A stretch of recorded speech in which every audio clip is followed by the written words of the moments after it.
اچھا، اس کے بعد جو تیسرا سوال ہے وہ یہ ہے کہ کچھ لوگ سمجھتے ہیں کہ اسلام میں ریفارم ہونی چاہیے۔ یہ سوال بنیادی طور پر غلط ہے، کیونکہ جس لمحے آپ یہ کہتے ہیں کہ اسلام کو ریفارم کریں آپ،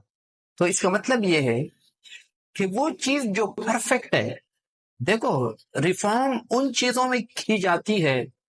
جس میں کوئی نقص ہو، کوئی کمی ہو۔ مطلب آپ کے پاس ایک گاڑی ہے، وہ مکمل طور پر درست ہے، لیکن اس کے باوجود آپ اس کو میکینک کے پاس آتے ہیں اور اس سے کہتے ہیں کہ بھائی اس کو ٹھیک کریں، تو بھائی وہ چیز جو مکمل طور پر ٹھیک ہے آپ اس میں ریفارم کر رہے ہیں، تو یہ وقت کا، پیسوں کا اور اپنے انرجی کا فضول یوز ہے یا نہیں ہے؟ بالکل فضول استعمال ہے۔ اچھا، آپ ذرا دیکھیے کہ وہ کتنے ایسے مذہب کے لوگ ہیں جو کہتے ہیں دیکھو آج تو ہم نے اپنے مذہب کو ریفارم کر دیا، اسلام کو بھی چاہیے ریفارم کریں۔ بھائی یہی چیز اسلام کی حقانیت پر دلیل ہے۔ مطلب آپ جس لمحے کہتے ہو کہ ہم نے اپنے مذہب کو ریفارم کیا، بالکل تو اس کا مطلب یہ ہے کہ پہلے آپ غلط کام کر رہے تھے، آج آپ ٹھیک ہو گئے۔ بھائی اسلام تو شروع دن سے پرفیکٹ ہے، بالکل شروع دن سے وہ پرفیکٹ ہے، لیکن ایک بات میں یہاں پر ضروری سمجھتا ہوں کہ یہ حقیقت ہے کہ کچھ ایسے مسائل پیدا ہوئے ہیں، فقہی مسائل، جو آج سے تقریباً 1000 سال پہلے ایگزسٹ نہیں کرتے تھے۔ مثلاً موبائل کو کیسے استعمال کیا جائے اسلامی طریقوں پر، یا اسی طرح بہت سارے ایسے مسائل، جدید مسائل پیدا ہوئے ہیں، لیکن اس کے لیے بھی اگر آپ نے ان کے مسائل کو نکالنا ہے تو وہ قرآن و حدیث کی روشنی ہی میں آپ کو نکالنا پڑے گی۔ ایسے نہیں کہ آپ بیٹھ گئے خود اور اپنے ہی دماغ سے اس مسائل کا جو حل ہے وہ آپ پیش کر رہے ہیں، نہیں، اس کے لیے باقاعدہ علماء کرام کی ٹیم بیٹھتی ہے، اس پر ڈیبیٹ ہوتی ہے، اور اس کے بعد وہ مسائل نکالتے ہیں قرآن و حدیث ہی کی روشنی میں۔ تو کچھ مسائل ایسے ہیں، کچھ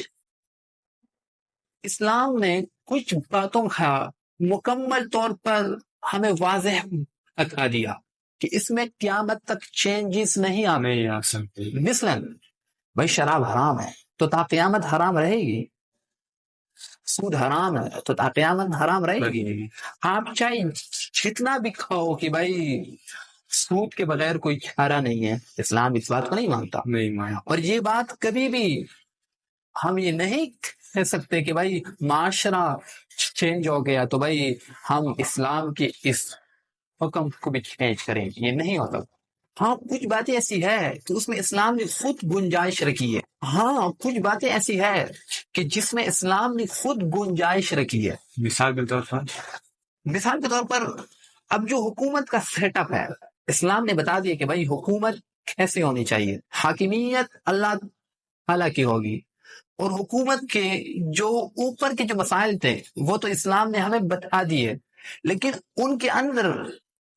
جو چھوٹے چھوٹے نکات ہیں وہ اسلام نے وقت کے مطابق جو اس وقت کے ماہرین امت ہوں گے وہ طے کریں گے کہ اب اس حکومت کو ہم کیسے چلائیں۔ مثلا وزارت خزانہ ہو یا نہ ہو، اس کے بعد کتنی حد تک جو ہے نا ہم اختیارات کہہ سکتے ہیں، یہ اسلام نے اس وقت کے ماہرین پہ چھوڑ دیا۔ اسلام نے ہمیں ایک سیٹ اپ دے دیا، لیکن اس کی جو باریکیاں ہیں وہ وقت کے مطابق جو علماء کرام ہے اور جو ماہرین امت ہے وہ کریں گے۔ تو ابھی میں جو ہے نا آپ کو ایک اور اس کی مثال دیتا ہوں کہ قرآن نے تو لہٰذا اسی طرح اور بھی بہت سارے مثالیں ہمیں مل جاتی ہے جو قرآن کریم نے اور اللہ تبارک و تعالیٰ نے اس وقت کے ماہرین پہ چھوڑا ہے.